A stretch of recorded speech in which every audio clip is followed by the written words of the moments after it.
ನಮಸ್ಕಾರ ವೀಕ್ಷಕರೇ, ವಿವಾ ನ್ಯೂಸ್ಗೆ ಸ್ವಾಗತ. ಇದು ಸುದ್ದಿಗಳ ಡಬ್ಬಿ. ಕಲಬುರಗಿಯ ಜಿಮ್ಸ್ ಆಸ್ಪತ್ರೆಯಲ್ಲಿ ಐಸಿಯು ಬೆಡ್ಗಳ ಹೆಚ್ಚಳಕ್ಕೆ ಆಗ್ರಹಿಸಿ ನಗರದಲ್ಲಿ ಬಿಜೆಪಿ ಒಬಿಸಿ ಮೋರ್ಚಾ ನೇತೃತ್ವದಲ್ಲಿ ಜಿಲ್ಲೆಯ ನಾಯಕರ ಮುಖವಾಡ ಧರಿಸಿ ನಗರದ ಜಿಲ್ಲಾಧಿಕಾರಿ ಕಚೇರಿ ಮುಂದೆ ಇಂದು ಗೋಲಿ ಆಡುವುದರ ಮೂಲಕ ವಿನೂತನ ಪ್ರತಿಭಟನೆ ನಡೆಸಿದ್ದಾರೆ.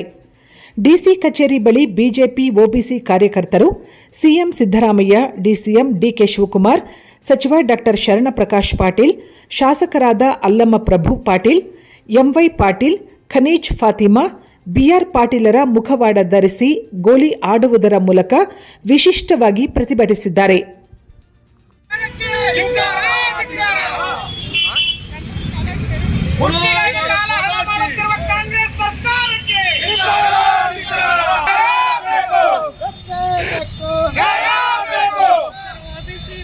ಎಲ್ಲಿಯವರೆಗೆ ಹೋರಾಟ?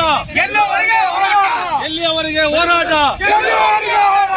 ವಚನಬದ್ಧ ಸರ್ಕಾರಕ್ಕೆ, ವಚನಬದ್ಧ ಮುಖ್ಯಮಂತ್ರಿ ಸಿದ್ದರಾಮಯ್ಯನವರಿಗೆ, ವಚನಬದ್ಧ ಮುಖ್ಯಮಂತ್ರಿ ಸಿದ್ದರಾಮಯ್ಯನವರಿಗೆ, ವೈದ್ಯಕೀಯ ಸಚಿವ ಡಾಕ್ಟರ್ ಪಾಟೀಲ್ ಅವರಿಗೆ